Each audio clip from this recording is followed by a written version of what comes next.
Hi, guys, and welcome. This is Jen Gaeta Siciliano, artist, memoir writer, bipolar psychiatric survivor, and your host of Not As Crazy As You Think podcast, the place that offers an alternative perspective on mental illness, highlighting creativity, non-conventional healing, and breaking on through to the other side.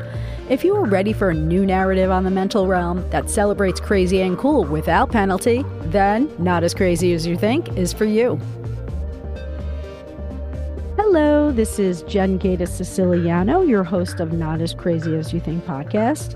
I am beside myself today with ecstatic zeal because I have an incredible writer that's joining the show, and I'm just so thrilled he could join us. His name is Rob Wipond, and he's a freelance journalist and creative nonfiction writer who writes frequently at the interfaces between psychiatry, civil rights, community issues, policing, surveillance, and privacy, and social change. His articles have been nominated for 17 magazine and journalism awards, and he's the author of the book, Your Consent Is Not Required: The Rise in Psychiatric Detentions, Forced Treatment, and Abusive Guardianships. Just published this year. Rob, it has been such a joy to get my hands on this writing. Thank you so much for writing this book and joining the show. Thank you. It's great to be here. Great to talk with you. It means a lot to me. I want to start out, just with the beginnings, because you had your own experience with a lived experience, not your own, but your father's. And I just feel it's such a heartbreaking story. And just to begin there a little bit, to give us a background as to why you were interested in pursuing this kind of work. Yeah. And although I don't talk a lot about it in the book, in truth, all of it really began for me much earlier in life, where I always had an interest in non-ordinary states of consciousness. And I'd read books, novels, and stories about people getting locked up in psychiatric hospitals, so I had a little bit of that in my background already. But it was always sort of on the periphery, like not a big forefronted thing. And then what happened in late 1990s is my father was going through a very difficult period of time. I happened to be there around that time, having just come back from living overseas. And so I was staying with my parents, and my father got diagnosed with prostate cancer, opted for the surgery. The surgery left him both incontinent and impotent permanently. Mm-hmm. So huge. He just retired, 65, and suddenly dealing with permanent chronic incontinence and inability to have a sexual experience. And this was huge for him at that stage of his life to suddenly be dealing with it. So understandably, he was going through some really difficult emotional experiences. First, the cancer diagnosis and all of that, fragility and vulnerability, and then the repercussions of the surgery. And, I kind of took it in stride, knowing that these kinds of things happen to people. But I had to leave at a certain point. The way he was talking, certainly it was some of these classic things where he would kind of exaggerate what was happening, or you speak metaphorically in ways that sounded kind of threatening or dangerous. He ended up in the psychiatric hospital ultimately. My brother visited, and they all decided he went in voluntarily. Then he got held there against his will, promptly declared to be a danger to himself or others. And yeah, it was just terrible what happened over the next he was in and out over the next 9 months of the hospital, where he was forcibly treated with a whole slew of different drugs, and just a chemical overload that just kind of made him worse and barely able to function at times. And then they proceeded on to electroconvulsive therapy, and against his will at that point, very explicitly saying he did not want it. And yeah, it was just brutal. So he lost a lot of memory. That was permanent loss. He did recover some of it, but he did lose some permanently. And it was just a devastating experience for him, and ultimately really for the whole family. And so, yeah, I can go on and on. It's the whole first chapter of the book. But the gist of it was that I started to think, wow, if this can happen to my father, a career college professor of computer engineering, with all of the supports and things that you would want to have in such a situation, who else is this happening to, and in what kinds of circumstances? So I immediately became interested in researching and writing about it. It's amazing because you just mentioned his background and what he had accomplished in his life. And he went through this too. We point to, the homeless or, people who are in difficult situations financially or whatever. But this is really a situation, this forced detainment, this forced hospitalization, or this forced drugging and forced DCT in your father's case, that happens across the board as your book shows. You also talk a lot about the voicelessness of all of these people who are suffering under this system.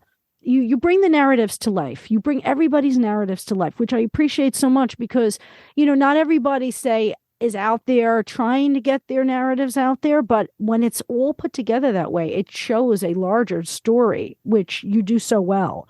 In your research, one of the things I know that you came across is David Cohen's research on the forced hospitalizations and how there's not enough of evidence that's really recorded across the board.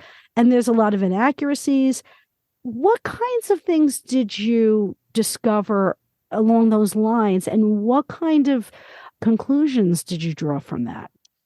Yeah, I mean, all those things you said are really relevant to the overall frame of the book, really, that like you say, my father was certainly not what you would think of as the quote unquote typical psychiatric patient. But I quickly discovered, the more I investigated, that there wasn't really a typical psychiatric patient, and that it's really unfortunate that this image of sort of a kind of caricaturized image of a homeless person who's ranting and raving and endangering people and threatening them, that this image is really sort of exaggerated. And I'm not even sure, we don't have great data, and that's the story, a big story of the book.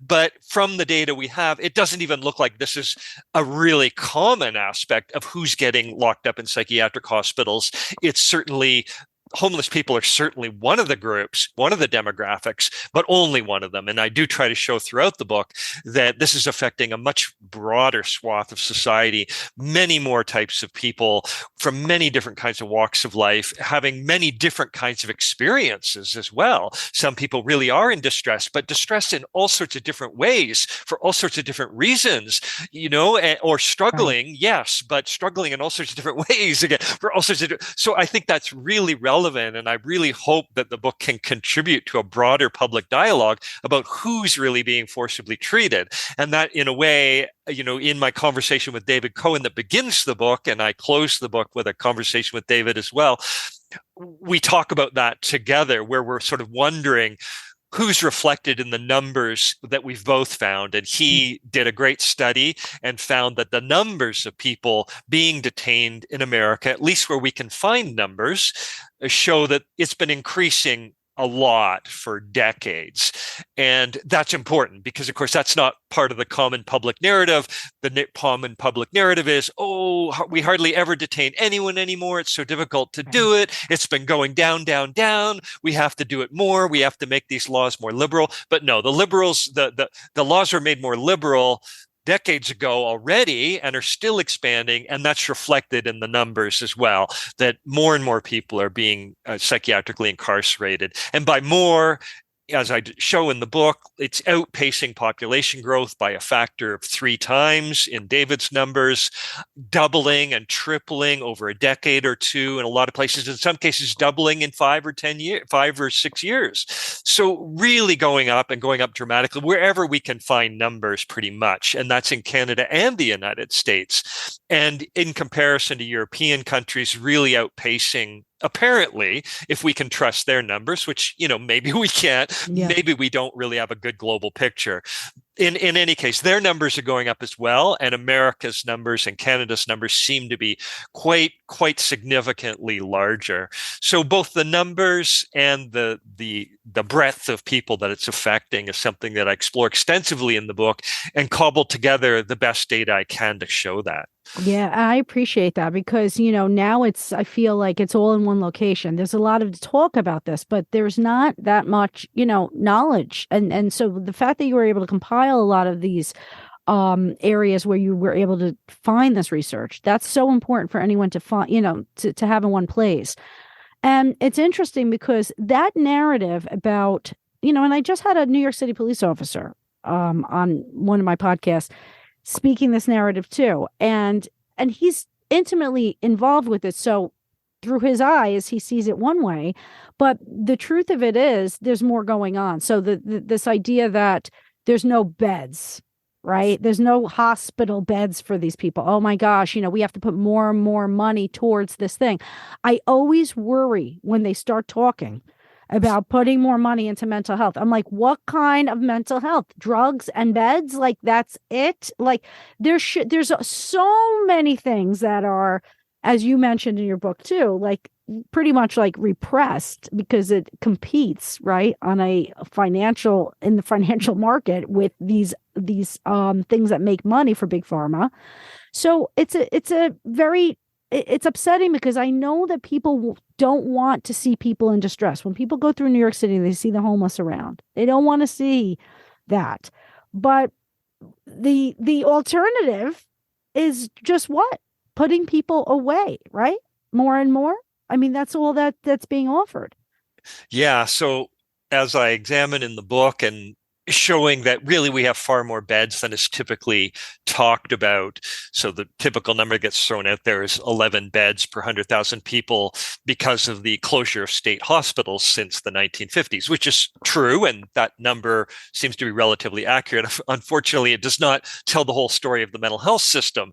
Anyone who works in community mental health knows this and should be telling the media this and should be educating people about this. So there are private hospitals, there are general hospitals, psychiatric wards, there's residential treatment centers, there are specialized beds in long-term care facilities. So there's about 10 times as many inpatient beds, so hospital-like beds out there. And then if we start adding in group homes and supportive housing and assisted living and these kind of places, the numbers start to kind of really add up, and we can really start to make an argument that we may have more beds, maybe many more beds than we had back in the 1950s. But it does get blurry because you have, how do we define a bed, and then and now and all of this. But, I try to lay some of it out and I give the sources in the book. But certainly the dominant narrative is wildly wrong, like Right. way out of orders of magnitude incorrect and totally misleading. So a more accurate way to summarize it would be to say, well, does America have a shortage of prisons and jails? Or is America incarcerating too many people in its prisons and jails? And if you look comparative worldwide, America is incarcerating far more people than most other nations. So any other nations. And so really we shouldn't be saying there's a shortage of prison and jail cells. We should be saying we're over incarcerating. And so there is still a shortage of beds out there, although some of that has to do with just a very confusing system and people can't find the beds that are out there. But definitely what's happening is we're overloading these beds. We're detaining far more people than we used to. We're defining far more people as mentally ill. We're keeping people forcibly or coercively medicated for far longer periods, and often over time. That seems to be associated not with functionality, but decreasing functionality.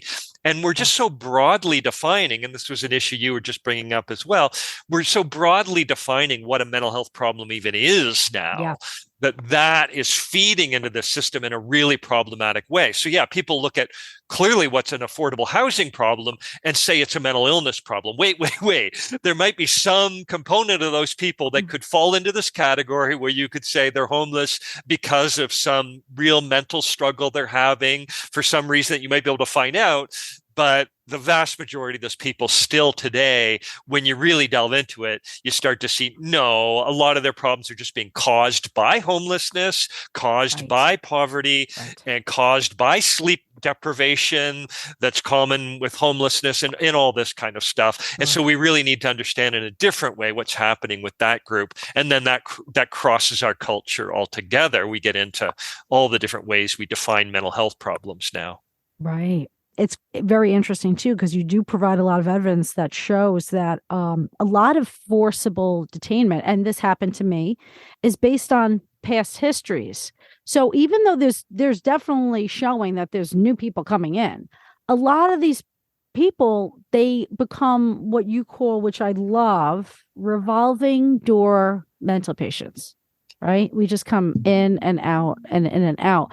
And there's so little that you can do when you're fighting this diagnostic system. I mean, and you talk about this so wonderfully as well.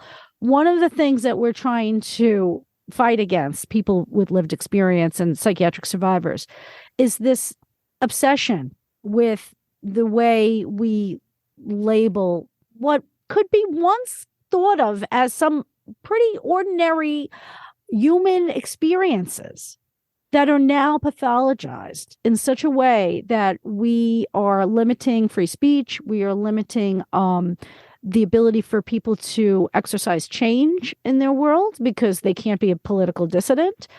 Anybody who's thinking something that seems a little strange at first, but we all know some wonderful, innovative inventions were thought of as crazy or strange at first. What does this say about the larger landscape of where we're going in society if we continue down this road? Yeah, and I think a great example that I explore in the book is the story of Victoria Cheney, who was brought into the mental health system as a child originally. She's in her 30s now when I was interviewing her about this history. But, I use that phrase in the book, a revolving door patient, in relation to her because, and to be clear, like that's not my phrase. That's a common phrase that's used out there to blame patients themselves, right? Oh, they're called a revolving door patient, like as if somehow they're to blame for the fact that they're getting kind of incarcerated again and again and again and again. And what I explore with Victoria is how she was turned into somebody like that over time. Right. That the system became so hypersensitized to her situation and so aggressive that they're giving her these drugs. They literally at times giving her blatantly addictive benzodiazepine drugs that are causing her to cycle through, extreme highs and lows, and at the lows in between doses, because they're so addictive, you build up tolerance really fast. So she's experiencing these hyper extreme lows where she's now acutely suicidal, and then that gets her locked up, and then they give her just more addictive drugs and they send her going again, but they're blaming her for somehow being off the rails, and so that's affecting her self-esteem, as a child, as a teenager, getting into her university years. It's just getting deeper and deeper, this sort of beating down of her whole sense of self and her functionality in the world because of these drugs, and giving her acute akathisia, the inability to kind of sit still for any amount of time, and just all these things kind of sending her life off the rails, turning her into this revolving door patient. And it's just so brutal. Right. Yeah. And so unfortunate. And that happened, like when you look at her whole history, there's really not a lot there, at least from what you can remember, because these things are impairing her memory now, which she readily admits as well. But there's a sense in which you kind of look at it, you go, how much of this really was just pretty common teenage angst and confusion? And a lot of people get suicidal. Like I think the numbers are something like 20 million Americans a year have suicidal thoughts that are serious enough that they get sort of, they'll record them in a survey, kind of thing, and highlight them. And then how many more just kind of, more vaguely think about it. So it was her suicidality almost more than anything. And so these things, that we're doing where we're kind of taking fairly common human suffering and distress at times. And I'm not saying everybody falls into that category, but yes, it does. It certainly looks like a large swath of people who are being forcibly treated fall into these categories that are much more common. And when psychiatrists say, "Oh, that's not true, he's exaggerating," I just say, "Well, show me the data," because they're not compiling this data, and they're the ones that are handling and are responsible for it. It shouldn't be a journalist calling them out like this. They should be showing us this data to say, who was it? Why were they detained? What was the outcome? And we just don't have decent data like that anywhere. Yeah. So much of it on the part of the psychiatrist is oftentimes listen, it is what it is. A lot of the way they handle it is through manipulation. And so they try to convince the parents that their children needs this. And, they still say things like chemical imbalance theory, which we know that's been now disproven and on a pretty wide scale in molecular psychiatry, I think, by Joanna Moncrief last year. She came out with the thing that we've all been waiting for, this wonderful study that really shows that these are not fair statistics to point to say that this is a real thing.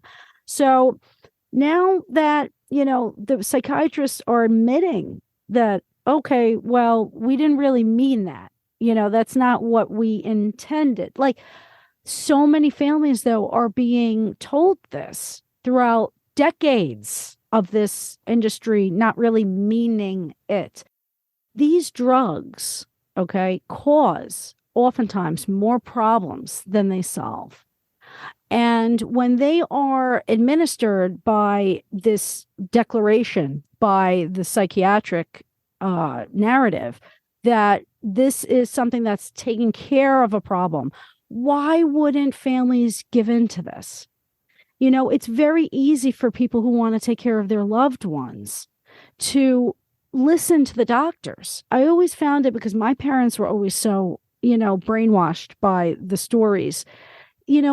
They would be repeating the same approach to healing inside my home, and it would just be re-injuring me again and again.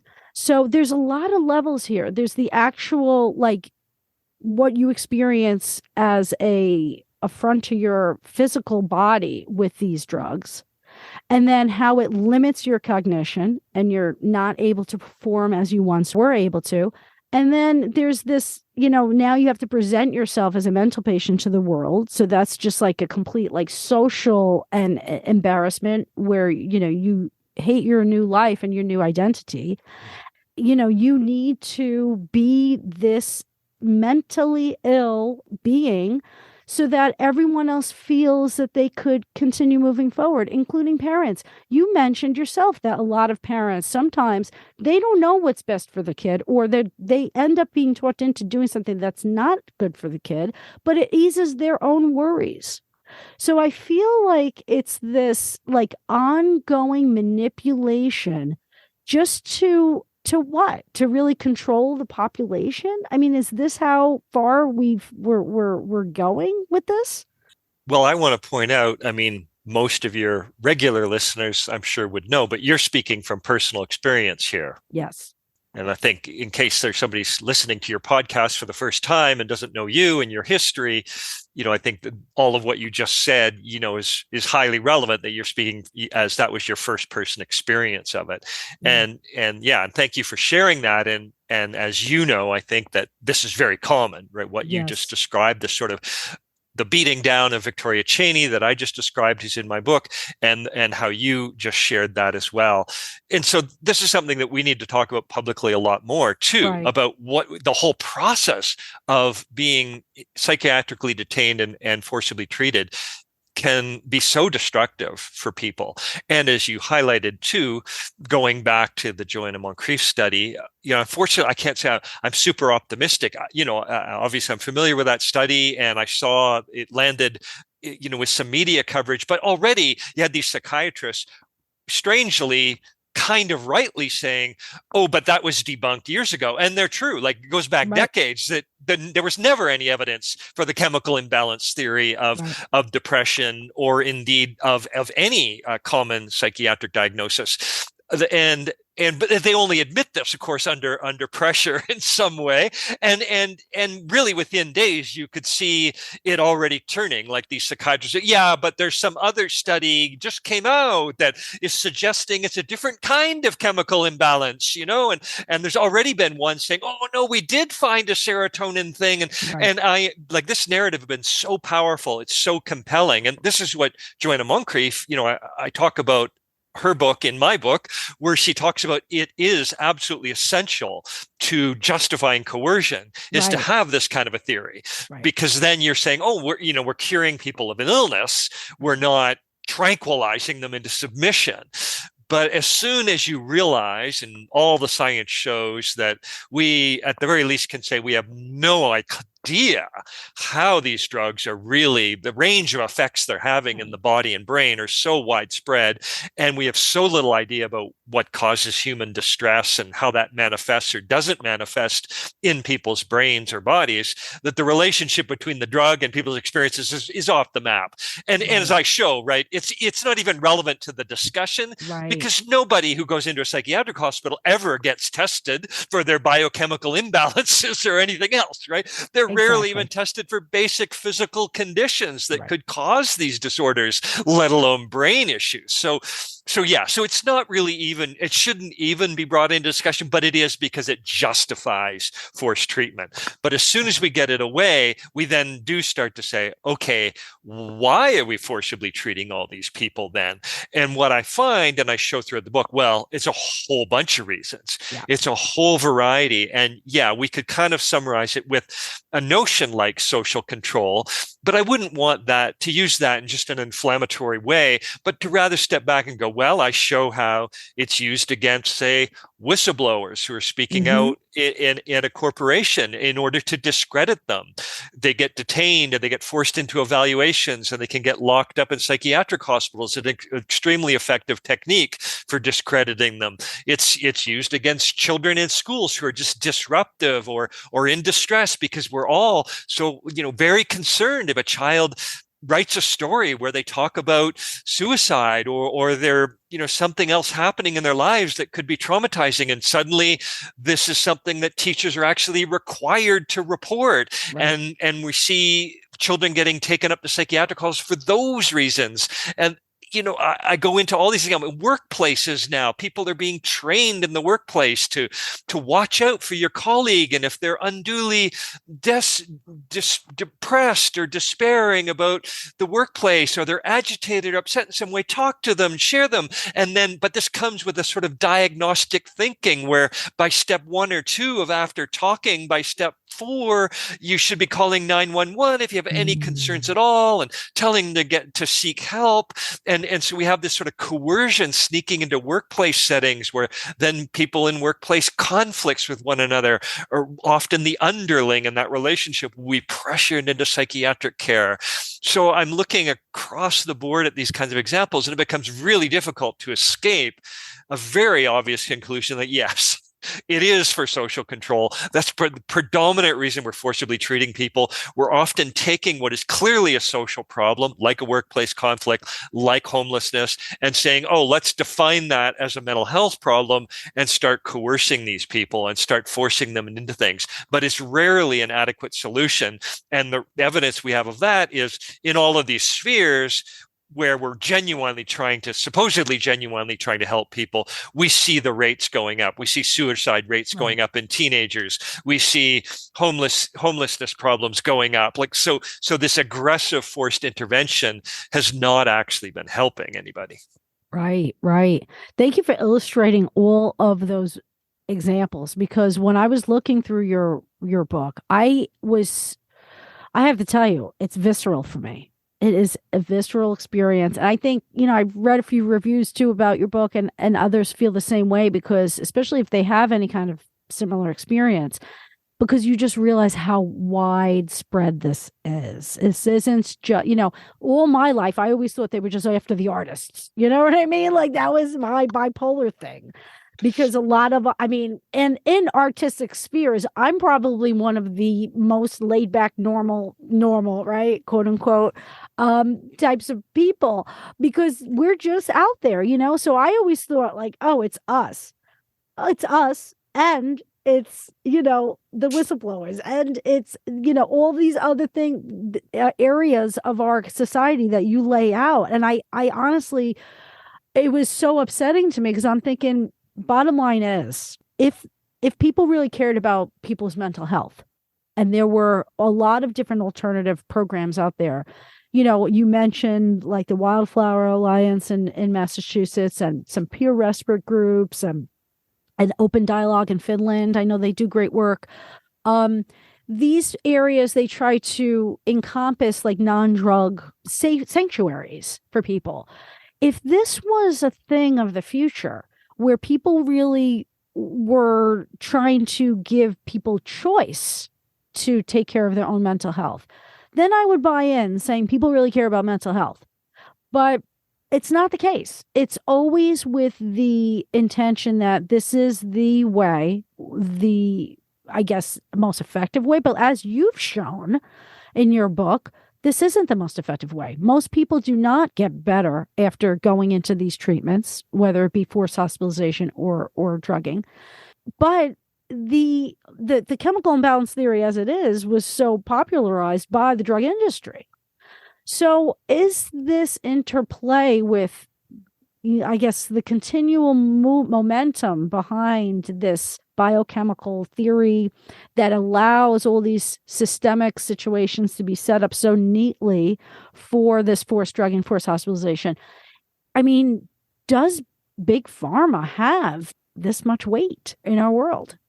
It's a great question, and I was really glad that the publisher, an American publisher, agreed when I made the case that we should keep including Canada, though, as well, because we have these two very different healthcare systems. The American system is much more profit-oriented overall. Not that it doesn't exist at all in Canada, but certainly Canada has a more a much more robust public healthcare system. And yet, we see the same trends occurring in both countries. So I think that's relevant to this question.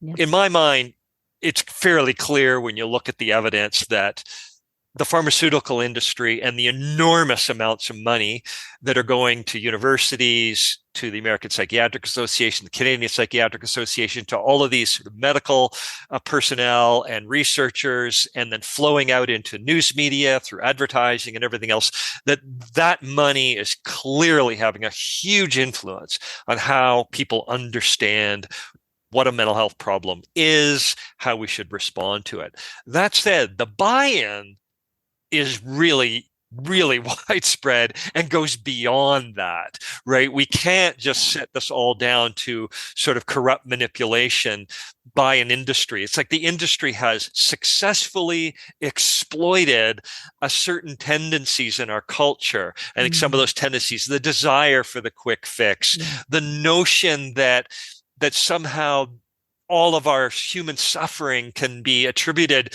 to a simple little imbalance that, oh, I can just take a drug and I'll be a happy person for the rest of my life. There's a way in which that can be quite enticing to a lot of people. And so there are all these other things, just the genuine desire to help and the lack of tools available. Because the reality is the evidence isn't that strong that non-drug techniques really help people in distress all that much better than the drugs do. And the evidence isn't very strong for the drugs either when you really look into it. Human distress is a universal thing, and it's existed for time immemorial, right? And so there's a way in which, to some degree, we need to kind of come to terms with what it is. And what we've done, which is very dangerous, and I kind of mention this in the book, is say, we've taken a metaphor, the notion of health, right? And we might say, well, it's important that we have an economically healthy nation. Everybody could agree with that. Sure. The devil is in the details. What do we really mean when we say healthy economy? Well, we aren't doing that. We somehow stop doing that when we say, oh, everybody should be mentally healthy and we should help them in their mental health. Because it was really just a metaphor in the beginning, but now it's become medical. And it is really, and you see this, and I think this is one of the major political crises we're dealing with right now. Is even 20 years ago, when I started doing this research, it was much easier to find psychologists, psychotherapists, counselors, people who were not drug-trained medical professionals who would speak out critically about overdrugging, about pathologization and medicalization of these kinds of issues. Well, they've been co-opted as well now, partly through coercion, because they have to. Insurance requires them to pathologize people in order to bill. So that's something that these people have been coerced into. But they've also sort of decided, hey, we're all making more money. We all kind of move ahead as an industry by collaborating rather than fighting. And so you can see that laid out very clearly in these child and youth education programs for mental health. by, the first few pages are all about, oh, talk to your friends and hey, everybody has problems. It's totally normal. Support each other. And then by page 3 or 4, but if it lasts for more than a week or two, you could have a biomedical problem. You need to see a professional. And here are how these drugs help. And you'll see it all laid out in the same program. And that's kind of like the story of our society right there, right now. Yeah. It's all been thrown together into this one little sort of slippery slope into medicalization and then ultimately into coercion and force. Yeah. Yeah. I mean, you say it, you really lay it out really well, because you want to think that they can stand on their own 2 feet, but it's true. They want the whole mental health industry to keep moving forward and to, right? So, because that includes them. And I remember being on the inside, the people who I always connected to most were like the social workers, the ones who like talked about, like, in all practicality, how to get back on your feet when you left the hospital. You know what I mean? Like, okay, go to this particular thing and do this particular thing. Do you have a particular job? Do you have a volunteering situation? Whatever. They always made it feel like, okay, this is something I could wrap my mind around. And there's a lot of conversation on Twitter in this realm, this critical realm, which is a good thing, but also there's a lot of heated debate, which I feel comes upon the psych survivors a lot, and they come down on us a lot, and you find mental health professionals doing this, and it's just I say to myself, like, how could you call yourself a professional and then, like, lash out at someone in such a like pretty abusive way. And I'm not saying that's everybody, certainly not. There's a few sprinkled in there that tend to do this, but it seems to be very, I guess, not in vogue right now for a mental health professional to call out a psychiatrist, because it seems as though they are, I guess, on the same team. But to me, it shouldn't really be about that. It should be about the underlying philosophy of these treatments. And one of the things that you bring up, which I have been listening to a lot of people talk about this in, I guess, the peer respite sector. You mentioned how the suicide hotlines are pretty much instructed to call the police departments after they kind of assess the imminent risk factor. However, the people who are calling these lifelines are being told that they're confidential, and that it's not disclosed to the callers that the tracing is possible, that police can show up at their doorstep, after they go down their, like, little tree of, that question answer type of decision making tree. This is, to me, an affront of all things that I've been trying to fight for when it comes to civil rights. I am not trying to, like, minimize this, because it's a serious situation. Nobody wants to see their loved ones do that. And I've had people in my family who've committed suicide. So nobody wants that. That's like the worst thing, right? But, in their response to the criticism, they say, well, we help people more than we hurt them. And you write that in your book. It's such a terrible point of view that comes across when they are trying to err on the side of caution, and they take so many more people down with them, because the trauma that people live with after these experiences lasts for decades. So it's not as though you could just say, well, it's just like one little experience, you'll get over it, whatever. We didn't hurt you. You're okay. No, once you're on these drugs, you can't get off them easily. So your life changes, okay? And all the side effects that go with it change. And everything else that you lay out so beautifully in your book, you're now at the hands of, quite possibly, entering again and again these institutions and just having a difficult time rebuilding after you've been told that you're a mental patient. How can people trust these services that we're told to call upon in moments of distress? Exactly. I mean, when you phrase it like that, I am thrown back upon a question I have all the time. I'm like, how can any self-respecting, serious mental health professional support coercion and force? Because it only works once. Like once you learn what that experience is about, if you've actually been forced, and I want to say that, of course I have talked with, and there are people out there who have what I call a nominally involuntary experience, which is you could be brought in, and treated respectfully, talked with, say, hey, we're really sorry, we're worried about you, so we really want to keep you here. Sorry about that. Let's talk. Have you ever tried these drugs before? Would you like to try them? And then you can let us know how you're feeling. We'll try something out. You know what I mean? And people can have this experience, and maybe they find something that works for them or whatever. And it's all basically voluntary.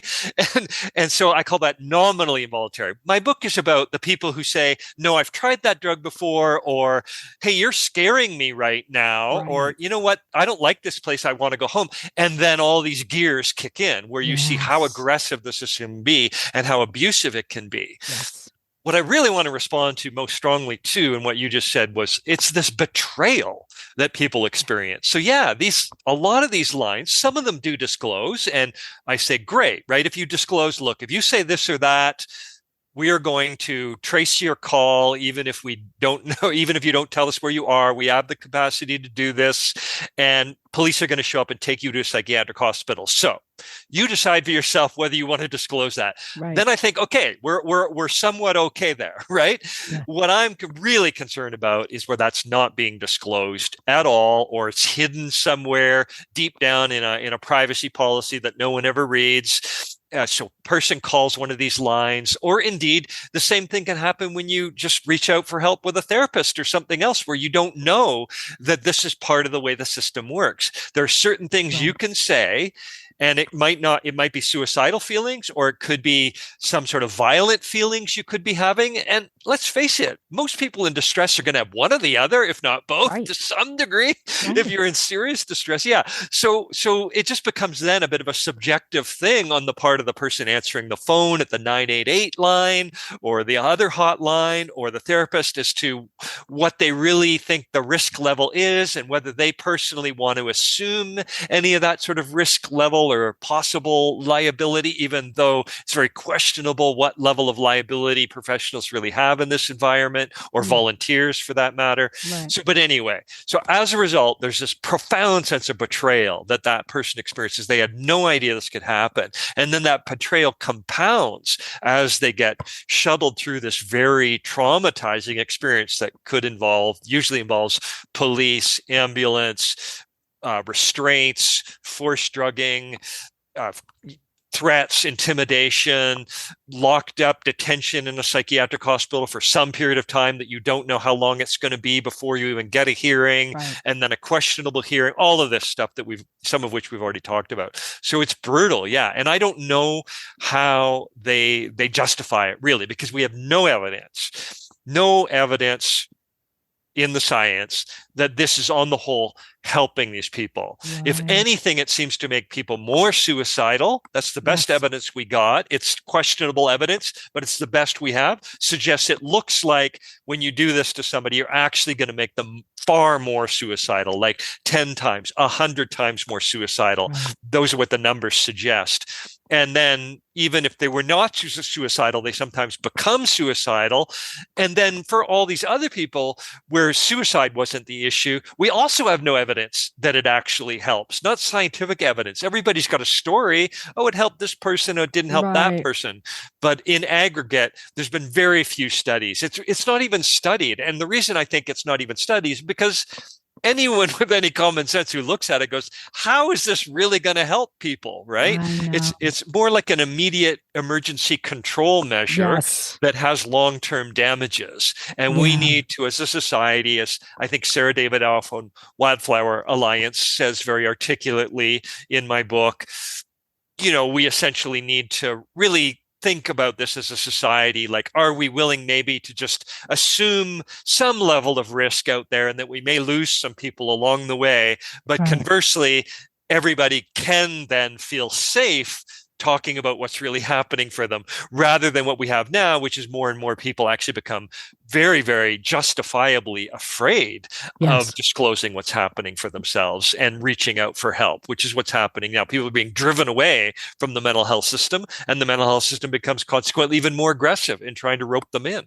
Oh my gosh. I mean, that's what I realize when I read your book, and I've been feeling safer over the years, just because I am definitely willing to talk about this stuff openly, where before, there was always a sense of me just not letting everybody know my whole background. Now it's all out there. So I've empowered myself in a way, fighting the system, even if it's out there on an abstract level. When I read your book, I realize, like, I'm still not safe. I have a terrible background. There have been times when I'm on the inside and they're pointing to things in the past, like, well, you were in restraints this one time. And I'm thinking, yes, I know you put me there, and that was like 8 years ago. And why are you even bringing that up for this particular, like, there's this sense of, once you're on the inside, absolutely anything can happen. You also bring up how a lot of older people are thrown on these meds at the end of life, like a lot of times during days of dementia. I've known a lot of family members and others who, friends who have been put on, say, antipsychotics, towards the end, whatever. I remember once when I was on the inside, there was an older gentleman, and he was such a lively soul. I loved talking to him. He was a German man, and he would just, share all these stories, like one of these older people who have stories to tell. And I enjoyed, eating my breakfast with him and lunch with him and whatnot. But you could tell he had an angst about him too. And shouldn't he have earned the right to have angst at that age, like in his 80s, late 80s, or whatever he was in? But it was like his family had had enough of him, his wife, his kids, whatever. And I don't know what the details necessarily were, but from the point at which he entered to the point at which, when I finally exited, what they did to him, they felt that they made him better because he wanted to get out, and he kept asking to get out. And he would stay up all night saying, I want to get out of here. I'm calling my lawyer. I'm doing this. I'm doing that. I'm getting out, And then after a while, they just had enough of him, and they just injected him with such high levels of antipsychotics that they were baby feeding him, with spoon feeding him. And then they were like, oh, we finally got him under control. And I'm thinking, this is what he was so afraid of. And it's what, even to this day, I mean, I'm 52 now, or I'm turning 52 in a couple months. I still fear that in the last days of my life, if I should, say, be put in a hospital during a pandemic when there's not enough hospital beds, and they say, well, she has a psychiatric background, we could put her in the psychiatric wing. I know a lot of people that went through that during COVID, and just leave me to rot. I mean, this is something that I have to come to terms with, because, I'd like to think that in a Western society with advanced medical, that I should be happy that I have advanced medical. If something should happen, I'm not so happy. I'm thinking of things in my early life. I mean, here I am. I'm still young enough. I'm healthy enough. Well, how am I going to exit this world so that I don't have to deal with, like, being forcibly treated again in the name of some kind of medical assistance, some kind of medical treatment where they think they're doing something good by you? I mean, I've been hospitalized 7 times. And the fact that now I'm taking myself off meds, that right there is enough to get me hospitalized tomorrow if somebody should be concerned about my behavior. This conversation right now is enough for anyone to be concerned about my behavior. So I worry. I live in a daily concern, and I feel like, well, maybe I'll just fully allow myself to go exit this world completely naturally, with no treatments whatsoever if something should happen. But I know that's not fair either, because if I should get cancer tomorrow, I think I would probably go with cancer treatment. But what's happening today with the way it's so integrated in the whole medical arena is that you can't separate it anymore. It becomes one, because they're on, a lot of these wings are inside hospitals. They're not separate mental hospitals. They're inside regular hospitals. So they could just, bring you upstairs to the 3rd floor psychiatric unit. in your what you've come across, it's clear that these are things that aren't going away tomorrow. These are concerns that are continuing down the road. It's not a thing of the past. What is a person to do in this climate? Yeah, and I just want to affirm, like, I think that concern, that fear is very justified. I have it myself, so I have no psychiatric history on my record.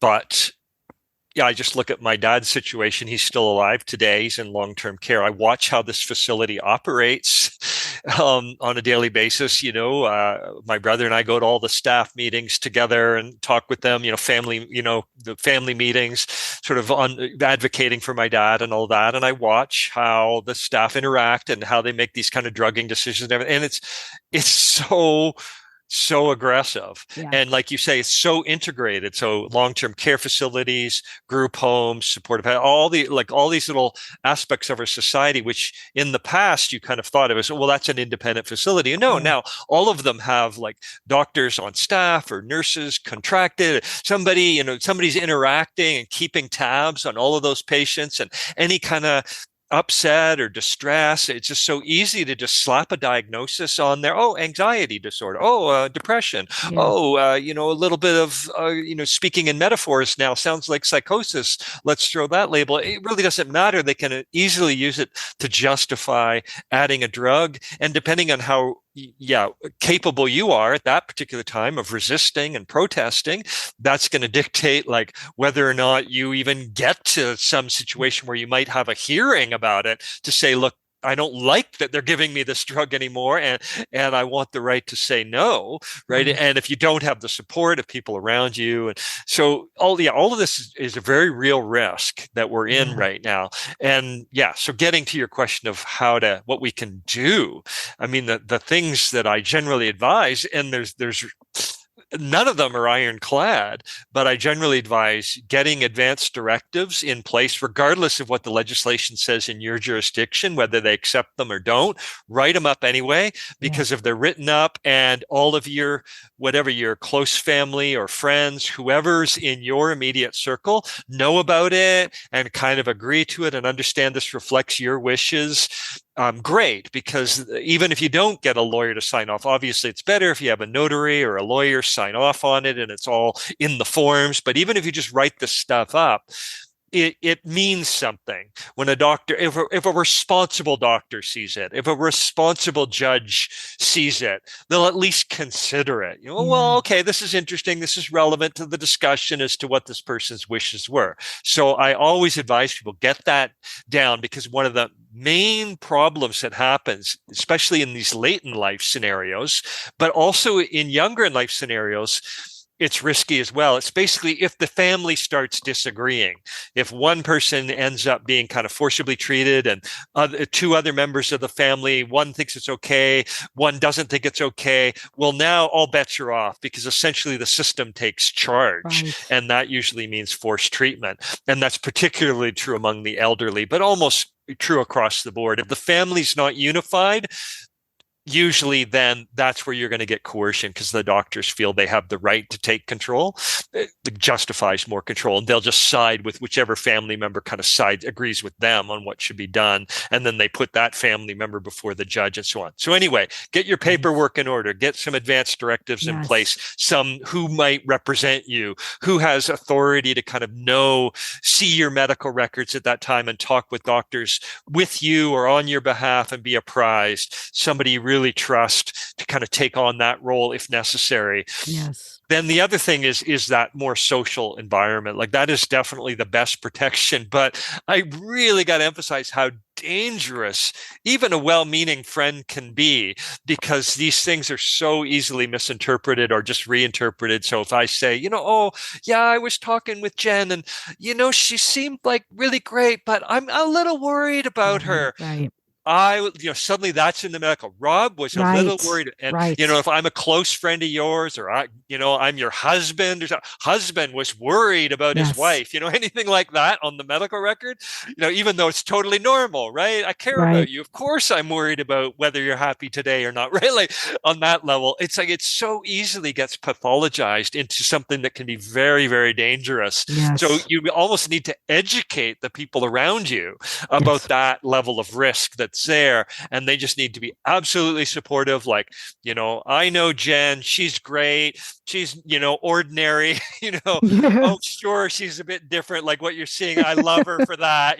People who just say stuff like that and keep reinforcing it. But then, oh, of Right. course, I have no worries about her getting let go. I'll have her at my house if that's going to, whatever. Like, Right. you need people that are offering that kind of support to make, because it's really like even the well-meaning doctors, and there are lots of well-meaning ones, they have this anxiety, right? That's what's Yes. really being triggered for them, is what's going to happen if I let this person go? So Right. a lot of your job as the patient, ironically, is to reassure the doctor that you're okay, that he or she needn't worry, all of that. It's really about providing that. When they feel comfortable letting you go, that's when they're going to let you go. And that may or may not correspond to how well you're actually doing at that particular time. It has entirely to do with how you're presenting yourself, how well you're acting. And yeah, Right. so that's what I say to people. You have to be very strategic. Never, never in a million years go into this situation thinking, oh, it's safe to just disclose everything because then they're going to Right. see what a sane person I am, right? No, Right. because they're just getting all sorts of information about you that they use to kind of frame the story they want to believe or that they think. And so you have to be much more strategic about what you share and don't share. And I know that's hard.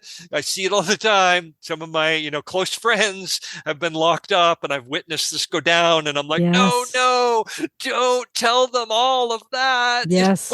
And then you'll see it like, oh, it's used against them in this way that, Yeah. is for me just this, fun thing they do. It's just part of a quirk of their personality. But now it's like backfiring in the most horrific way because they thought, oh, yeah, they really care about me and I can disclose that trauma Right. from my history. No, that trauma from your history is evidence to them that you're at risk. Right.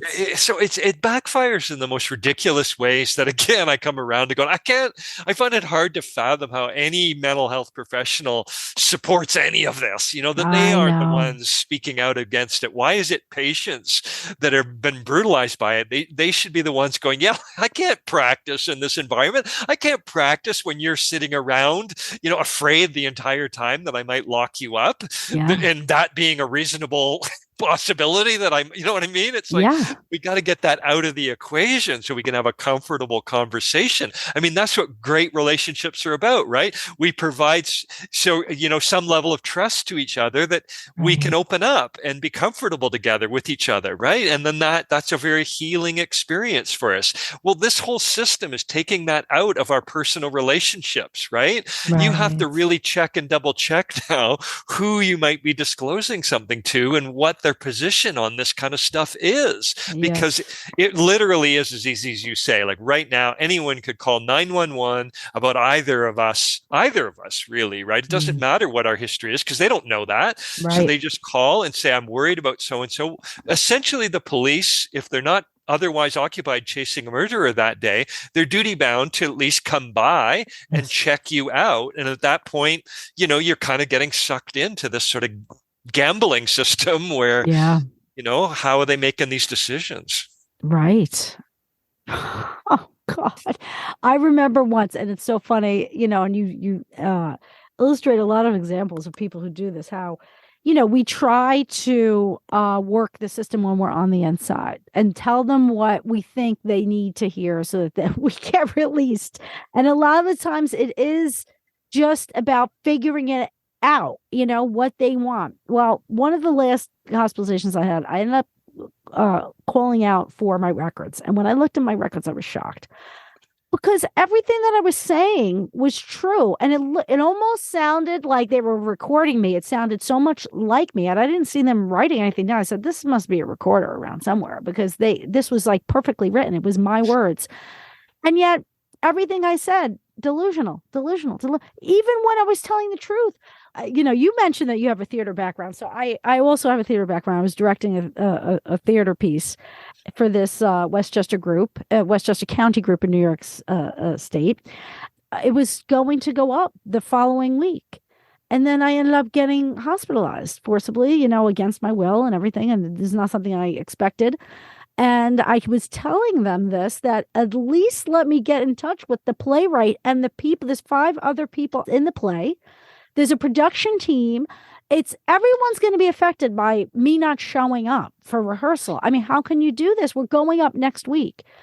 All throughout my records, every single day, they were saying that I was being delusional because I was calling myself a director.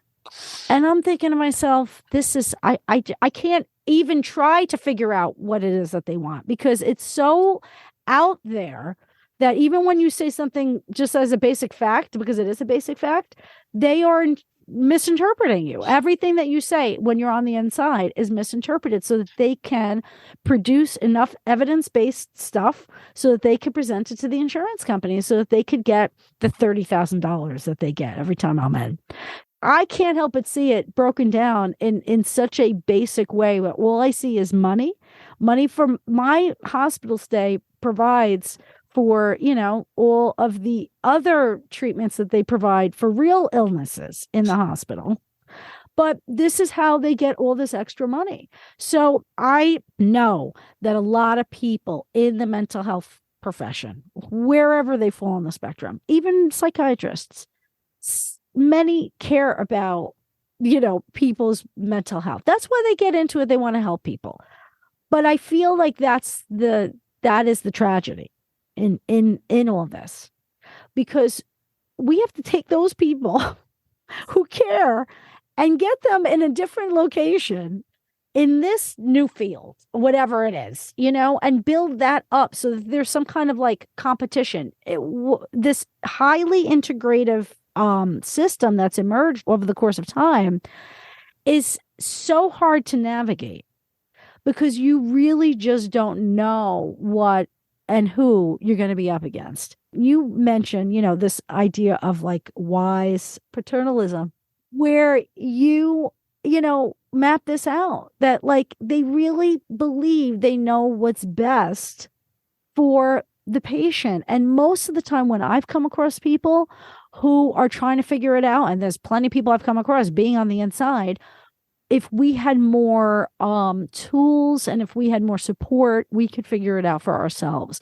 I really do believe that health in general can be accessed best if each person can try to figure out what they need personally, because everybody's needs are different. Now, this is not encouraged, because as soon as you're labeled, you are right away put on the rung of you don't know what's best for you. The very system that's trying to help you is telling you that you have no power. So it starts off immediately as there's no way you can get on your own 2 feet, on your own. You need us. And we're going to just issue this really abusive treatment. It's such a failed system, and it's so painful to me because, I've been at the hands of it, and I do know how this is widespread, rampant, growing more. And I'm just so, again, thankful to the amount of research that you put forth out there that really show all of these nuanced and obvious ways that this is just a failed system that's continuing down that road. Yeah. And I look at 2 investigative reports right out of Oregon and Washington to kind of look at this phenomenon too, which we know from other studies that the most prejudiced people against those who are labeled with psychiatric diagnosis are often healthcare professionals. And that sort of cynicism is kind of toxic throughout the system. And these studies looked at that, where it was not uncommon for medical staff to be just trying to get rid of patients who were actually reaching out for help, who had more serious troubles and were reaching out for help. And they just didn't want to deal with it anymore, because they just thought they knew, right? They knew that's my analysis. They knew that they couldn't help. They knew that these drugs don't really help people who have serious problems.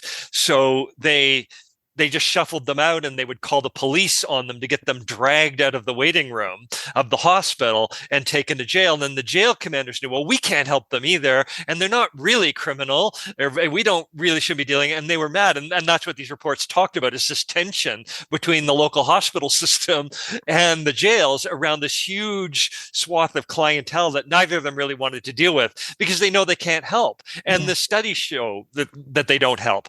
And so then there's this other group of people who aren't really having that serious of distress, who end up having to lie to get out, right? And that's what we were just talking about. And they say things like, thanks so much. I really feel better. Oh, of course I'm going to take these drugs forever. They're wonderful and grateful. And that's what these psychiatrists hear, and they want to believe it, so they believe it. Right. And that's the story they tell me. I've had so many patients tell me how grateful they are, and it'll be in the medical records. But then I'll talk to those patients. They'll be like, that's what I had to say to get out. They wouldn't let me out otherwise. Right. And you see that evidence again and again. So as a result, right, this lying, this deceit, this lack of scientific evidence, and the cynicism is now permeating the entire system.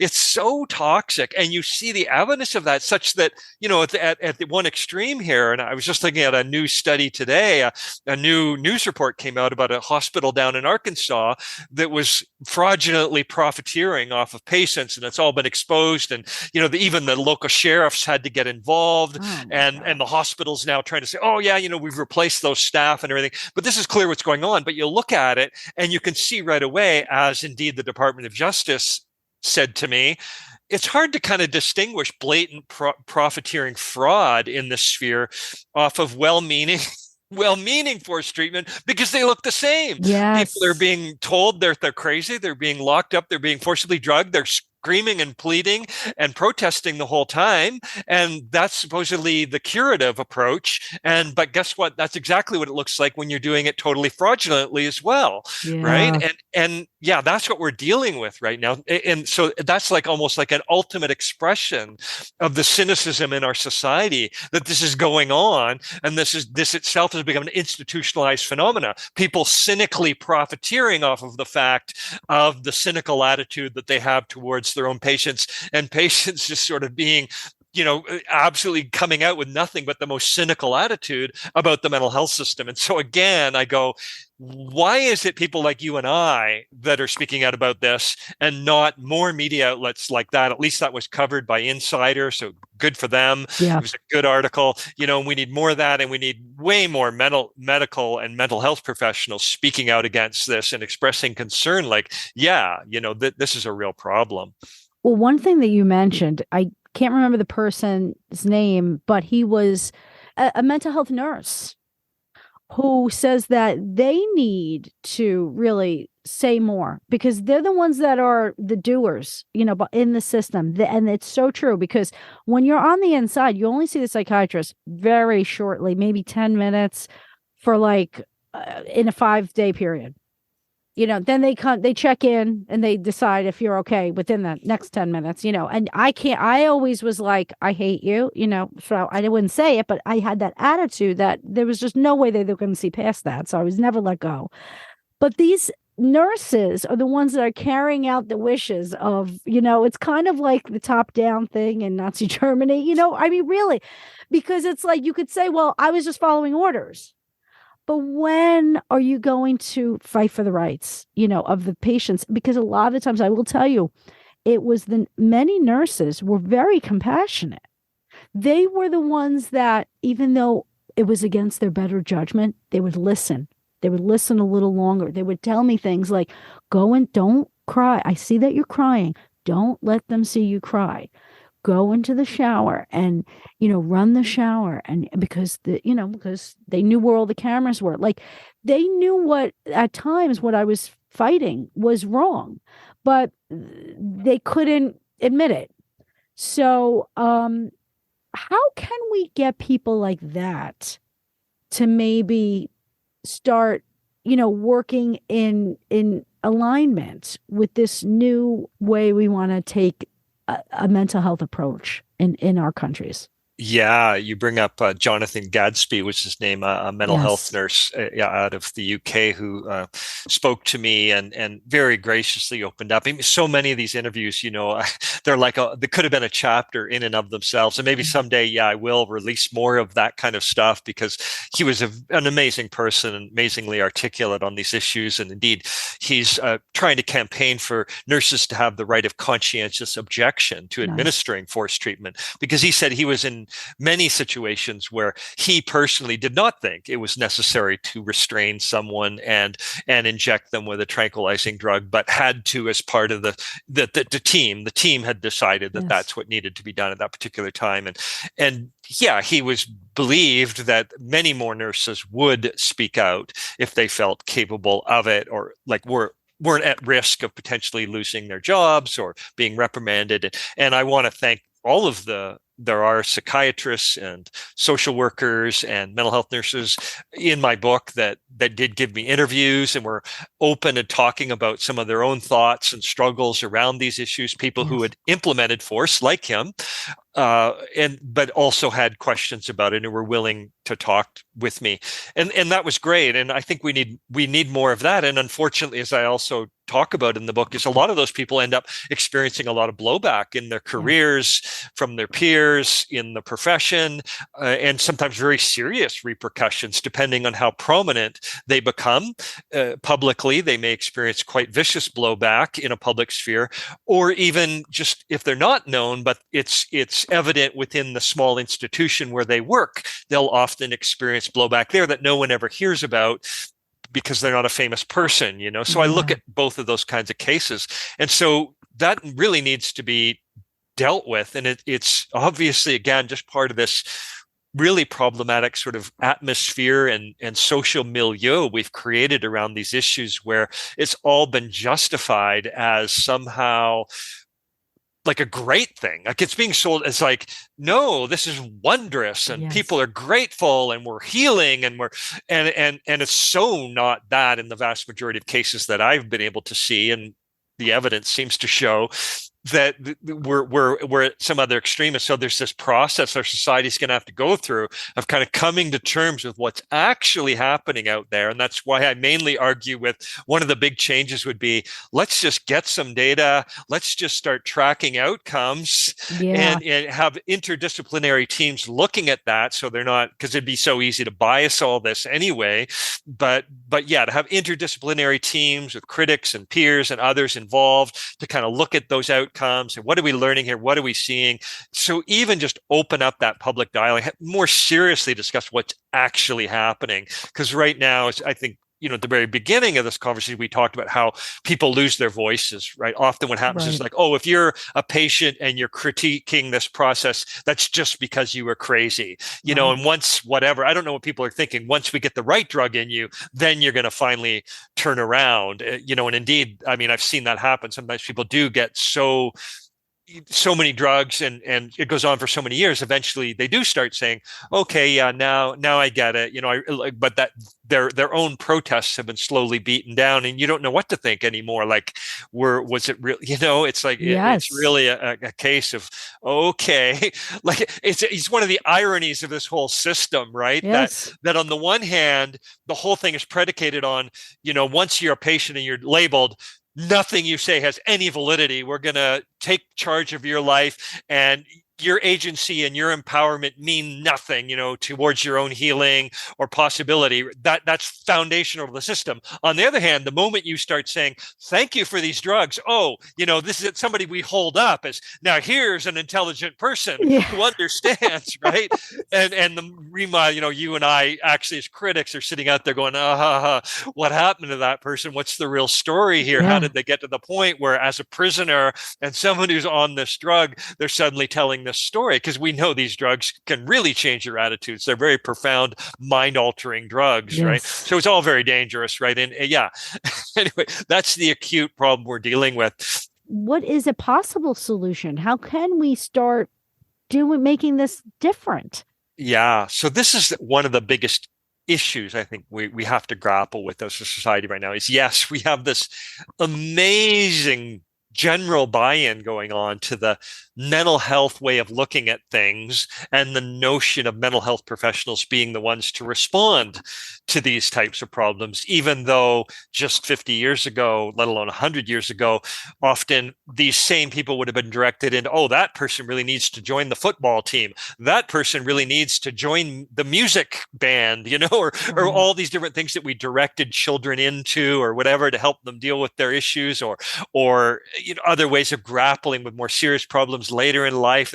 All these different approaches that we had. You should read this book. It's an amazing book about a person hitting middle age and suddenly confronting that they need a new job because their job has destroyed their spirit, and that's an inspiring experience for somebody, right? And gets them out of a depression they might be having. This is the kind of thing, even in my youth, we used to do, right? And that's disappearing, rapidly disappearing. When I talk to people in their 20s today, it's almost off the radar. It's like there's no other way of understanding human suffering except to say it's a mental health problem that requires a mental health professional to intervene alongside you, and a sort of technical thing of a therapy or a drug to assist it, right? So that's what we're kind of up against when we're talking about coercion and force, because those same people just assume, hey, I bought into this and it works for me, or so I'm thinking right now at this stage of my life.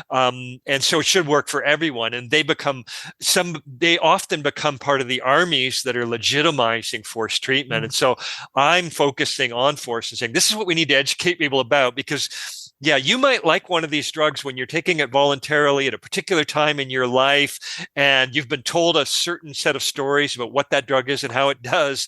But when you start to get to a different phase of your life, or get a different understanding of what these drugs are actually doing, or you start getting an adverse effect that you don't like anymore, or you just kind of get forced to take one of the drugs you never did like and had already refused, and now you're being like, your attitudes about this are going to change dramatically. And so I try to I'm wanting to educate people that there's a real difference here. It's the difference between it's consent, right? Your consent is not required. It's the difference. Like if we look at sex as an example, it's the difference between what can be for some people one of the more beautiful experiences in their life to have consenting sex with a loving partner, versus one of the most traumatizing experiences of their life, sexual assault, rape. Right. And that it's physically, it kind of looks the same sometimes, but the reality is the experience of the person going through it, who's either consenting or not consenting to this, that experience is dramatically different. And then that experience of resistance that they may put up if they're not consenting then can escalate the level of violence that's overtly and obviously being involved. So that's what we need to understand this as, that there's a radical difference between voluntary participation in the mental health system versus involuntary participation. And so that's my only answer. That's the only answer I've got right now. That's why I've written this book, is to say, this is what we need to look at, because otherwise it does get really blurry. And you'll see this playing out in places like Twitter, where somebody says, these drugs are really damaging, and someone else is saying, but they help me. But wait a minute, that's not really the point. The point is, are they or are they not damaging? And then should somebody be coerced or lied to take them, right? Exactly. It's fine if you know they're damaging and you still say, nevertheless, I feel it helps me overall. Okay, I support people's rights, to experiment with the chemicals in their own brain, whatever they may be, right? But at that level, we have to really ask what's going on. And right now it's all blurred together. So that's the only way I can answer it, is I'm trying to focus on coercion and force and say, this is what we need to talk about as a society. And then maybe it opens up the dialogue about these other issues that are happening, because right now the coercion is happening throughout the sphere anyway. Like even as more and more people are voluntarily taking these medications and participating in therapy, at the same time, more and more people are being involuntarily treated. And so as a society, we need to really look at that and go, what the heck is going on? And is this really necessary? Absolutely. And, just as a small mention, and I know that you refer to this too, that so many times we're forced to even just pretend it's voluntary admission. I almost felt like there was a gun to my head sometimes, like sign this. And even if you don't sign it, we're going to sign it for you. And we'll say that it's voluntary. the data on that is definitely skewed because they don't need to do that anymore. I've had, like I said, 7 hospitalizations. They were all involuntary, but I think only one was registered as that. Yeah. What you're doing, that's why it's so important. And again, I cannot thank you enough, because it really is about having the conversation and giving the education and giving the data. And that's why I think your book is so wonderful, because you have so much data in there. You did so much research, and then you also have so many anecdotes. So, I always have an issue too with people not liking anecdotal information, like I'm thinking as if we don't matter. Isn't this about the people's experiences, right? So, but that doesn't seem to be, something that's honored. However, with the way you honor that with alongside it, all of the extensive research that you've compiled, it is huge for our movement. And I want to tell everybody again, please get this book. Your consent is not required. The Rise in Psychiatric Detentions, Forced Treatment, and Abusive Guardianships. It's brilliant. I'm just so thankful for you and for your work and for everything that you're interested. You're interested in helping us survivors. I mean, we've been scorned by society for decades. And, I think that there's a growing compassion for the mental health story, but this is still so entrenched in our society that it's like it's existing and it's still growing and pulsating as more and more people are coming towards, needing more help. So if this conversation is out there at the same time, I hope to kind of create a safety net to grab some of those people and say, wait, maybe there's a better way. You don't have to be sucked into this. This is a one-way ticket. And there's a lot of avenues that it could go down, and many of them are negative.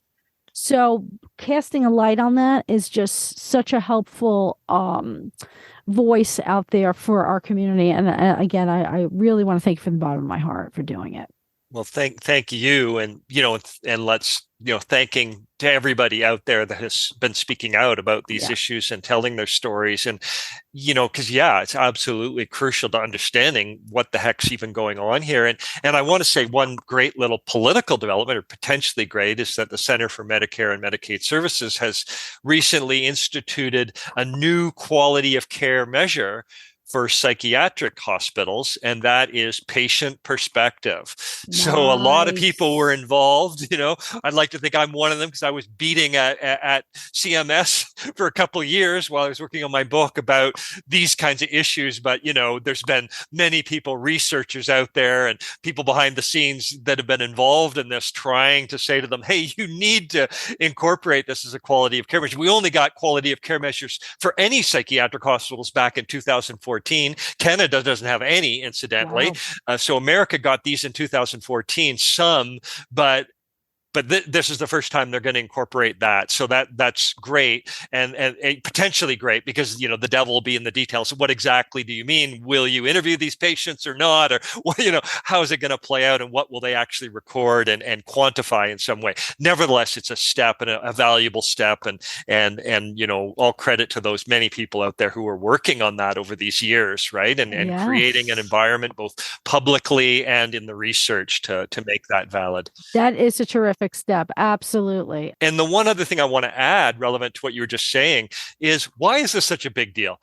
Well, because the rock bottom numbers show that 50%, that's rock bottom, 50% of patients in any psychiatric facility or psychiatric ward are involuntary, like fully involuntary. And as you just described, we know the number's way higher than that. Yeah. And often it is literally on paper, but even we just know that a lot of voluntary patients are simply told, hey, if you sign in voluntarily, here are the possible benefits to that. We may let you go earlier, blah, blah, blah. It's going to look good on you because you're showing insight. They use all sorts of coercive measures to get people to to sign in voluntarily, but the people are actually involuntary.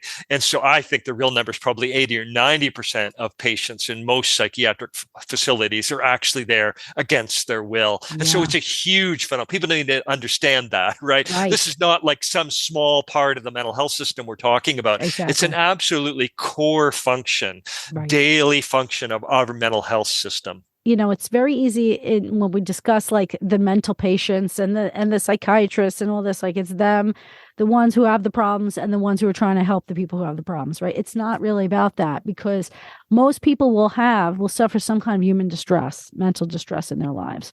And if this is the only thing in place right now, you have 1 in 2 chance to get inside and deal with this yourself. So this is definitely across the board important for everybody to really truly understand. And I know that over the course of time, when I've been talking about this and writing about this and everything, I've managed to teach enough of people, like friends and family members, like just get this in your head. It's not as simple, clear cut as all that. And sometimes it's almost hard to believe that this is a reality in our world, but you must understand it, because we're heading toward an AI world, and I'm fearing the mental health crisis in the future. We're talking about now. Later, it's even going to be worse. Most people aren't aware of this stuff. So when it happens, it is a full blow to their whole understanding of their world. So at least knowing what the problems are and knowing approaches on how to strategize if you should be at risk of dealing with this unexpectedly, it's so important, and for anybody in your family who may eventually go through this as well. Absolutely, and yeah, and I think that not only does everybody need to be educated that this can happen and that the risk is very high, and you should never be thinking, oh, that would never happen to me, though, because that's the most common thing I hear from people that it happened to is, I never thought it could be me. Yes. And yeah, it's amazing how easily it can happen. Of course, there are all sorts of stories out there about, oh, but this dangerous person never did get incarcerated, and that happens too, because we're incarcerating so many people. It's overloaded. So yeah, and it's not very scientific how it's done. That's the whole point. So yes, I'm quite sure that there are many people out there who you or I might go, wow, that person really seemed to be struggling and they weren't held against their will. Yes, that does happen. I know people that's happened to. At the same time, I've seen the exact opposite happening. And that's why the system is so dangerous, why the implementation of it is so dangerous. The other thing I want to highlight that you already raised is just political organizing. There's a real lack of it in this space, and we definitely need more of it one way or another. So support groups, yes, but also out and out political organizing and advocacy where people do public education about these issues. They create an organization, a nonprofit. They have a board. They speak out. They bring diverse folks together who've experienced forced treatment and are allies and are researchers, and they all kind of speak with one kind of voice together, or at least a diversity of voices kind of generally going in the same direction. And they put out press releases. They put out reports. That's what we need. Like, this exists in so many other areas of society. As a journalist, if I'm writing about environmental issues, or I'm writing even about other medical issues, it's not hard to find groups that are well organized, that are kind of speaking out on one side or the other. In this space, it's been really, really difficult because, well, we know there's a lot of reasons for that. That people are often just trying to hide now, run away from this system that was so abusive to them, and so they're quite reluctant to speak out publicly. And then, of course, speaking out publicly means they have to, admit that this happened, and that can be really difficult for people sometimes to admit, especially if they are otherwise succeeding in their life right now. Like, why would they want to? Like, oh yeah, I'm a successful corporate executive, and I'm going to go tell somebody that I was locked up. Like, why? Exactly. So yeah, like, I know those people exist, but they're not speaking out publicly. So yeah, we need more people to feel comfortable doing it, able to do it one way or another, anonymously, not anonymously, organizing and supporting each other. And yeah, because right now it doesn't exist, and you can find them in all these other spheres, but we just can't in this sphere. Even I, right, as somebody who's been researching this off and on for decades, it's hard for me to actually find people, right? Like even now, right? If I go, okay, I want somebody who's experienced this or that, or I want a group that'll kind of voice this perspective. Oh, yeah, like I'm struggling. It's like, oh, Yes. yeah, there were a few people that had that group together. I wonder if it still exists, you know? Right. Oh, they got a website, but anything more? I mean, Right. among professionals as well, there's a lack of organizing in this space, you know, along with the patients. So, Yes, yes. And it's been going on for a long time because back in the day when I was looking for people, to follow, to guide me, I know that this was all intuition. I didn't know anything except my own intuition. That's why I know there's just no denying what I know. You know what I mean? Internally, because it came from the voice within trying to get out and be saved. And I guess I want to leave with the audience with that hope that if you know that there's something wrong about what somebody's telling you, about your own mind, this is the time not to deny it, to trust maybe that you should trust your own natural internal understanding of who you are and what your voice is and what your unique ideas are. I want to bring up this one more thing before we go. One of the things I experienced was, when I did go into many of these odd experiences that they would call episodic, right? Manic or, psychoses and everything. It was always this sense that I was returning to those voices that helped me home from India because I had that near-death experience. And it was such a unique experience, but it was spiritual. And many people who are experiencing kind of like altered states of mind, they are seen as mentally ill.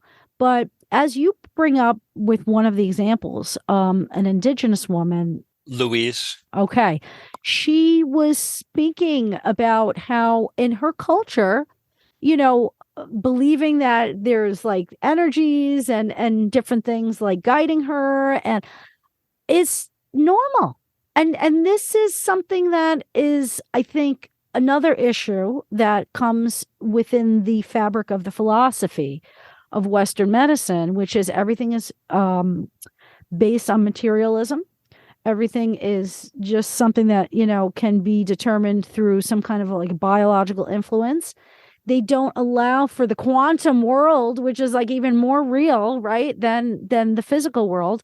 So I appreciate that you threw those stories in there because that's always been my experience with these things, that they were almost like you are walking between worlds. I always leaned on the traditions of shamanism, where you might have this journey, and especially if you're an artist or a writer, these are magical experiences because then you can, if you're in a good spot, kind of try to get them recorded in some fashion, right? So that others can be gifted with the results of the product that you were able to get together. But if you're on meds, like that's impossible to reach. So I just feel like this is a very natural and intimate space. The mind, this soulistic experience, this invasiveness is beyond just the, okay, we're putting you away and we're forcing you on meds. It's a spiritual front. So for everyone who, questions that this also could be an attack on their personhood with freedom of religion or freedom of thought, I will say it is. It is an affront because there's only one way of looking at it that's normal. And that is derived out of that paternalistic, Western dominant approach that has been through all of our imperialistic history. And that's within the fabric of the whole system. So I just appreciate you giving voice to that as well. Yeah.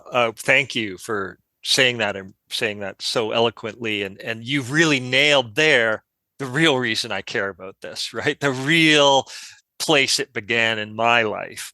And that is that I see it. I think we could use the word spiritual or philosophical. Mm-hmm. In some way, any kind of inner crisis is one or both of these things where you're seeing the world in a new way, you're considering it in a new way, and that might have a negative tinge or a positive tinge. And then, even just intense anxiety or intense depression is often that. It's like, I'm seeing this world in such a way that brings me to despair, or it brings me to fear. It brings me to this heightened state where suddenly, yeah, nothing else matters except the fact that, I'm panicking about my own fragility, my vulnerability, and now I'm having a panic attack or whatever it might be. All these different ways in which these things can manifest for different types of people and different types of circumstance. They're vital, and that's how I feel like I was, with great good fortune, I was exposed to that kind of thinking very young in my life. I found it through reading and books. Altered States, The Doors of Perception by Aldous Huxley, One Flew Over the Cuckoo's Nest, highlighting the tension between somebody who's in a rebellious spirit and they encounter the mental health system. So that some of the 60s philosophers and critics and spiritual thinkers who were saying, yeah, there's something in this way of re-understanding what our society is, and those ideas started to filter into political and economic thinking as well in that space. So yeah, right. I think it's absolutely crucial. And along with that, like I say, with great good fortune, I was exposed to that because it gave me agency. Yes. It allowed me to, when I started to have, and I did quite young, if the system was as aggressive today as it was if it was as aggressive in my youth as it is today, I feel very strongly that I would have been caught by the mental health system, because a lot of my behaviors were definitely pushing the envelopes of what was considered acceptable at that time. Nevertheless, I, at the same time, did have a constant reframing going on. I'm a writer. I'm a novelist. Right. I'm an spiritual person. I'm exploring non-ordinary states. That's what I'm doing. And that was very grounding, actually, yes. Because even though I'd have these wild and crazy experiences, I would go, yeah, but that's like what it means to explore what enlightenment is or whatever, and now I know it was quite a mix of different things. But in any case, it was at the time quite helpful to have that and to be able to then talk with my friends about it. And they might agree or disagree, right? And go, yeah, that sounds amazing, Rob. Or they go, you just sound like you were crazy or whatever. And we could debate it. And it was all normalized in that way, right? That I could share it with my artistic friends, right? And I think it's so important. And that's what many people in the book highlight to me, right? And I give voice to from them, is that agency and self-empowerment are so important for healing, right? So yes, you may start to think things that are questionable, and that's okay. Right. That's okay. Like, embrace the question and embrace the experience, and then see where you land. One of the things I do think can be difficult for people is sometimes they get polarized against the system, and they start to say, I'm in no way crazy. I am 100% right. And I think that can be difficult too, because then it's like cops and robbers. You're sort of fighting at a polarized extreme. And so I do encourage people also to question, right. What is your experience? Find out, right? Don't just leave it there. Yeah. Yes. Is it spiritual? If it is, why is it spiritual for you? What does that mean for you? Can you explain that to others? Are there some people in your life who get it and others who don't? And what does that mean? How is that relevant, right? That becomes really crucial then ultimately how this plays out through your life. And you can bring the people around you kind of understand you and are helping you along there, helping you with your agency and empowerment. And you can more clearly understand why there's some people who don't see it that way and won't see it that way and may never see it that way. And maybe you don't need to convince them, right? Maybe you can live a life for yourself where you're following your own path and you can make that path for yourself. And yeah, so I think it's wonderful that you're giving them that hope. And I would like to give people that hope too. Absolutely. Like it is something about self-understanding. That's the journey, right? And the greater your self-understanding, be open to those around you, hear their points of view, but ultimately it comes down to you. What do you truly believe? And I think that's what you're saying at the beginning of it. Look deep into yourself. If you're getting a deep down feeling, hey, I'm questioning some of this. Hey, I don't agree with some of that. Then go with that, trust that, explore that, find out what that means for you, and nurture it. If you conclude that's a really good part of me, and it is a part I want to nurture. How do I nurture it? How can I not be in danger when I'm nurturing that? Because sometimes on a spiritual path you do get in danger, and that because our society is a dangerous place, right? As one woman said to me so articulately, like, I wasn't a danger to myself, society was dangerous to me, right? And that is true when you're in these heightened states or sensitive state. That doesn't mean there's something wrong with the state. It just means, you need to be mindful. Who do you have? What supports do you have around you? And that's another thing I'd say. You asked earlier about what can we do? I think when we get into these, one of the big things I've learned is find some people you really do trust and have them around you when you're going into these kinds of really intense, non-ordinary states. Yes. Like I went into some of them completely alone and really ran some big time risks. And I've learned the wisdom of,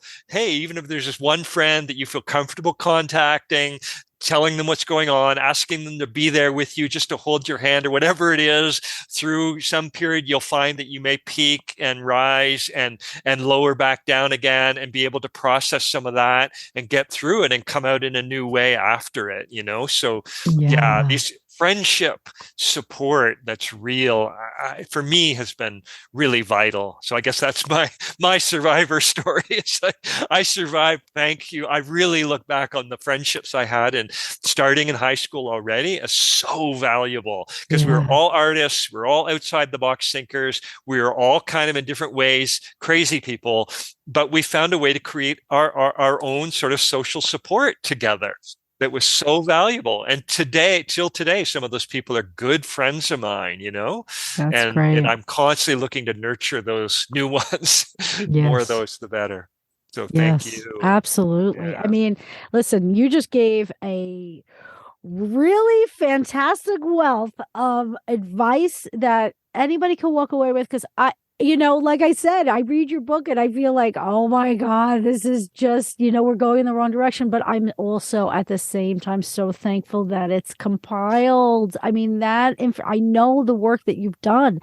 And really, these words of advice are really profound because it really is possible. People can get on their own 2 feet. You just really need to believe it's possible. The first thing that they tell you is that it's not possible, that you can't trust yourself. So let that be the last thing that we tell people. You might be able to trust yourself, okay? If you open your heart and your mind to this. But the data is there, the information is there, and it's really, these are great words of wisdom. Can you please share with the audience your handle, your social media, your website, anywhere where they could find you? And I will also have a link to your book so that people can buy it. Yeah. Thank you. So just my name.com. So robwipond.com is my website. And there's a whole page about the book there with more information and testimonials from others and whatnot. And then I am on Twitter under my own names, Rob Wipond. And I'm pretty active on Facebook as well. I have a professional page and a personal page. And I'm actually busier on the professional page. So I'd encourage people to follow that page or like that page where, I'm posting more about this kind of stuff. My personal page is just a little less robust with that kind of stuff right now. And I'm pretty active on Twitter as well. So those are the main, and I have some videos out as well that kind of introduce some of these key issues from the book. And I'm hoping to do more of those in future. So there's short videos that can be used also for teaching others and stuff on some of these key things we've talked about, bed numbers and forced treatment numbers and things like that. So they're up on YouTube right now and you can follow me there again under my own name. Okay, that's great. Truth will find a way, and spirit, the human spirit. So this is what you've done so well in your writing and in your purpose. Thank you so much, Rob, for joining us. Thank you. I so appreciate it. Thank you. It's very, very great discussion. And thank you for all your activities in this area to get more information about this out there and more spirit and energy about this out there. Thank you. Thank you. Thanks for listening to Not As Crazy As You Think, and don't forget to subscribe to my YouTube channel. And remember, mental health is attainable for anyone, especially those labeled with mental illness. Until next time, peace out.